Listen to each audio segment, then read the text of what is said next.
IPL 2026-এর champions হলো royal challengers Bengaluru. IPL 2025-এ 17 বছরের পর তারা তাদের প্রথম ট্রফি জিতেছিল এবং আইপিএল 2026-এ তারা সেই ট্রফি ডিফেন্ড করলো এবং তারা হলো থার্ড টিম যারা আইপিএলে পরপর ব্যাক টু ব্যাক দুবার চ্যাম্পিয়ন্স হলো। এক হচ্ছে তোমার সিএসকে বা চেন্নাই সুপার কিংস, দুই হচ্ছে মুম্বাই ইন্ডিয়ান্স এবং তারা হলো বা আরসিবি হলো তৃতীয় টিম যারা back to back IPL champions হলো। শুধু তাই নয়, এখনও পর্যন্ত 3টে টিম একের বেশি আইপিএল ট্রফি জিতেছে, সেটা হচ্ছে চেন্নাই 5বার, মুম্বাই 5বার এবং কেকেআর 3বার। সেই জায়গায় বাকি সব টিমই একবার করে ট্রফি জিতেছিল। তো সেই জায়গাতেও নিজেদের নামের পাশে একটা স্টারের বদলে দুটো স্টার যুক্ত করলো রয়্যাল চ্যালেঞ্জার্স বেঙ্গালুরু। এটাই হলো রয়্যাল চ্যালেঞ্জার্স বেঙ্গালুরু টিমের ডোমিনেশন, ক্যাপ্টেন রজত পাটিদারের domination, Bhuvneshwar Kumar, Josh Hazlewood, Virat Kohli, এদের সবার ডোমিনেশন। যেখানে আমরা আগে বলে এসেছি এতবার যে এটা চেন্নাইয়ের ডোমিনেশন চলছে আইপিএলে, বা মুম্বাইয়ের একসময় মুম্বাই ডোমিনেশন চলছিল একসময়ে, বা এই সময় আমরা সেই রকমই এই সময় আমরা বলতে পারি যে এই সময় আইপিএলে পুরো ডোমিনেট করছে রয়্যাল চ্যালেঞ্জার্স বেঙ্গালুরু, বা হয়তো আরও পরবর্তী 2-4 বছর বা বেশ কয়েক বছর ডোমিনেট করবে কিন্তু রয়্যাল চ্যালেঞ্জার্স বেঙ্গালুরু। তো এই ম্যাচ নিয়ে খুব একটা ডিপ অ্যানালাইসিস কিছু করবো না, মোটামুটি কয়েকটা উপর করে কথা বলি আজকে ভিডিওটা শেষ করব। প্রথম কথা, আরসিবি যে আজকের ম্যাচটা জিতলো সেটা দু জায়গাতেই বা 3টে পয়েন্টেই ম্যাচটা জিতে নিয়ে গেছে। প্রথম কথা, তারা যখন বল করছিল পাওয়ার প্লেতে 2টো উইকেট নিয়ে নিয়েছে, সেখানেই তারা ম্যাচের 50% বলবো না, বলবো 80% ম্যাচ জিতে গেছে। 2টো গুরুত্বপূর্ণ উইকেট, সাই সুদর্শন, শুভমান গিলের উইকেট, এই একটা পয়েন্ট। দ্বিতীয় পয়েন্ট হচ্ছে যখন আরসিবি ব্যাট করছিল সেখানেও তারা পাওয়ার প্লে জিতে নিয়েছে। পাওয়ার প্লেতে 6 ওভারে প্রথম থেকেই তারা মেরে খেলছিল, পাওয়ার প্লেতেই 70 রান করেছে, যদিও 2টো উইকেট পড়ে গেছিলো, বাট অলমোস্ট 50% রান টার্গেটের তারা কিন্তু পাওয়ার প্লেতে করে নিয়েছিল, এই একটা পয়েন্ট। এবং সেই পাওয়ার প্লের মধ্যে যদি দেখি যে রাবাডা 2টো ওভার, এই 2টো ওভারেই কিন্তু আরসিবি ম্যাচটা তাদের নিজের হাতের মুঠোয় সম্পূর্ণ নিয়ে চলে এসেছিলো, যেখানে রাবাডার মতো বোলারকে 2 ওভারে 37 নেয় পাওয়ার প্লেতে। এইখানেই মোটামুটি আরসিবি ম্যাচটা শেষ করে দিয়েছিল। আর গুজরাট টিমের কথা যদি বলি, গুজরাট টিমের সঙ্গে এটা হওয়ারই ছিল, কারণ একটা টিম যখন টপ 2জন ব্যাটসম্যান বা টপ 3জন ব্যাটসম্যানের উপর ডিপেন্ড করে থাকে, তাদের পুরো রান গোটা সিজনের রানের যে 70% 80% রান টপ 3জন ব্যাটসম্যানই করে এসছে। শুধু এই সিজনে নয়, গত 2-3 সিজন ধরে চলছে, করে এসছে। হ্যাঁ, তারা অবশ্যই ভালো খেলেছে, তবেই ফাইনালে পৌঁছেছে, বাট ঠিক যে ভয়টা সবারই ছিল যে বাই এনি চান্স যদি গুজরাটের প্রথম 2টো উইকেট পড়ে যায় তাড়াতাড়ি পাওয়ার প্লের মধ্যে, তাহলে এই ম্যাচটা আরামসে আরসিবি জিতে নেবে, ঠিক সেরকমটাই হয়েছে এবং তার ক্রেডিটটা অবশ্যই যায় আরসিবির বোলার, 2জন মেন বোলার ভুবনেশ্বর কুমার এবং জস হেজেলউডকে, যারা 2জন পরপর 2 ওভারে দুটো গুরুত্বপূর্ণ বা সবথেকে গুরুত্বপূর্ণ ম্যাচের 2টো উইকেট নিয়ে নেয়। এক শুভমান গিলের উইকেট এবং 2 হচ্ছে সাই সুদর্শনের উইকেট। বাকি গুজরাটের বলিং বলবো না, ব্যাটসম্যানে বা ব্যাটিংয়ে খুব একটা ডেপথ ছিল না, গোটা সিজন ধরে দেখে আসছি, আজকেও সেরকমটাই হলো। টপ 3জন ব্যাটসম্যান পড়ে গেল, নিচের দিকে সেরকম কেউই রান পেল না, কেউ ফর্মে ছিল না।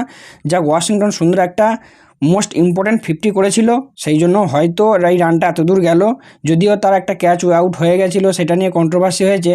আজকের ম্যাচে দুটো কন্ট্রোভার্সিয়াল আউট ছিল, যেটা আউট দেওয়া হয়েছিল, বাট পরে সেটাকে রিভিউ করে আউট দেওয়া হয়নি। অনেকে অনেক রকম মতবাদ প্রকাশ করবে এটা নিয়ে, তো আমি এই ব্যাপারে কিছু বলতে চাই না, যেটা আম্পায়ার ডিসিশন নিয়েছে সেটাই হয়েছে। এক তো ওয়াশিংটন সুন্দরের আউটটা, যেটা আউট দিতে গিয়ে দিল না বা আউট হতে গিয়ে হলো না, দ্বিতীয় হচ্ছে সেকেন্ড ইনিংসে বিরাট কোহলি আউটটা। তো ওয়াশিংটন সুন্দরের সেই আউটটা যদি আউট হয়ে যেত, তাহলে হয়তো আর তোমার গুজরাট 100 রান বা 130 রানের মধ্যেই মেবি অল উইকেট হয়ে যেতেও পারতো। পাশাপাশি আরসিবির তরফ থেকে আরেকজনকে নিয়ে না বললেই নয়, সেটা হচ্ছে রশিক সালামদার। গোটা সিজন জুড়ে খুব ভালো বল করেছে, ইয়ং ট্যালেন্ট, এবং সেই যে ইয়ং প্লেয়ার এত ভালো পারফরমেন্স করেছে গোটা সিজন জুড়ে আরসিবির হয়ে, সেটা সত্যি অভাবনীয়। যা আরসিবি যে কাপ জিতেছে তার অবদানও অনেকটা, যেখানে এই সিজনে বোধহয় 17টা না 18টা উইকেট নিয়েছে। আজকেও গুরুত্বপূর্ণ বোধহয় তিনটে উইকেট নিয়েছে, তার মধ্যে তার একটা হ্যাট্রিক বলও ছিল। এমনকি আজকের ম্যাচে আরসিবির হয়ে সবথেকে ইকোনমি কমও ছিল কিন্তু রশিক সালামদারের। তো রশিক সালামদার একজন আরসিবির ভালো ফাইন বা ভালো ভবিষ্যৎ প্লেয়ার হতে পারে, বা ভবিষ্যতের জন্য আরসিবি কিন্তু ইনভেস্ট করতে পারে এই রশিক সালামদারের উপর। তো মোটামুটি এই সব কিছু মিলিয়ে গুজরাট 155 রানই করতে পেরেছে 8 উইকেট হারিয়ে। আর আরসিবি যখন ব্যাট করতে নামে তাদের ইন্টেন্টটা একদম ক্লিয়ার ছিল, যেহেতু রান বেশি ছিল না বোর্ডে, সেহেতু প্রথম থেকেই তারা মেরে খেলছিল। তবে আমি একটা কথা বলবো, গুজরাট যদি আর 20-30 রান করতে পারতো, ম্যাচটা কিন্তু খুবই ইন্টারেস্টিং হতো, কারণ আজকের কিন্তু সেই 200 বা 200 রান করার মতো পিচ ছিল না। 170-80 বা 85 একটা কিন্তু ভালো ডিফেন্ডিং টোটাল হতে পারতো গুজরাটের জন্য, বা হয়তো গুজরাট ডিফেন্ড করতে পারতো। তো যাই হোক, সেটা করতে পারেনি, সেটা গুজরাটের ফল্ট। বাকি আরসিবি প্রথম থেকেই অ্যাটাকিং মনোভাব নিয়ে খেলছিল। সেখানে প্রথমে ভেঙ্কটেশ আয়ার একটা ভালো শুরু দিয়ে গেছিলো, হয়তো বড় স্কোর করতে পারেনি, বাট যেটা করে গেছে সেটা আরসিবি জেতার জন্য যথেষ্ট। আর একজনের কথা নাককে না বললি নয়, সেটা হলো অবশ্যই king Kohli, chase master Kohli. Run chase করতে নেমে আরও একটা বিরাট কোহলির অসাধারণ ইনিংস। তো আজকের ইনিংসটাও কিন্তু বিরাট কোহলির যে ইনিংসটা সেটাও কিন্তু যথেষ্ট গুরুত্বপূর্ণ ইনিংস। হয়তো পাওয়ার প্লেতে তাদের 70 রান হয়ে গেছিলো ঠিকই, বা ম্যাচটা জেতার কন্ডিশন তৈরি হয়ে গেছিলো ঠিকই, বাট উল্টো দিকে কিন্তু এক ধাপ থেকে একের পর এক উইকেট পড়ে যাচ্ছিলো। সেক্ষেত্রে মানে যদি দেখি তোমার প্রথমে ভেঙ্কটেশ আয়ার বাদ দিয়ে সেরকম কেউই কিন্তু বিরাট কোহলিকে সঙ্গ দিতে পারেনি। 10-20 রান করে করেছে, 10-15 রান করে করেছে, আউট হয়ে গেছে।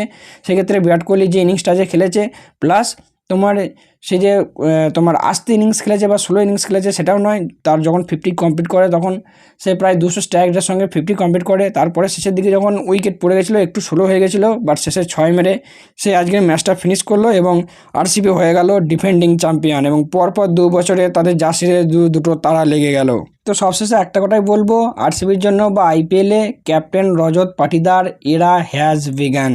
মেবি হয়তো এখানেই থেমে থাকবে না আরসিবি যা টিম আছে, পরের বছরও অবশ্যই ট্রফি তোলার তোমার দাবিদার থাকবে এবং মেবি আরও আগত 4-5 বছর আরসিবি এইভাবেই ডমিনেন্স করবে। আমার তো সেটাই মনে হচ্ছে, ঠিক এক সময় যেরকম চেন্নাই মুম্বাই করে এসছে। তো তোমাদের কী মতামত অবশ্যই কমেন্টে জানিও।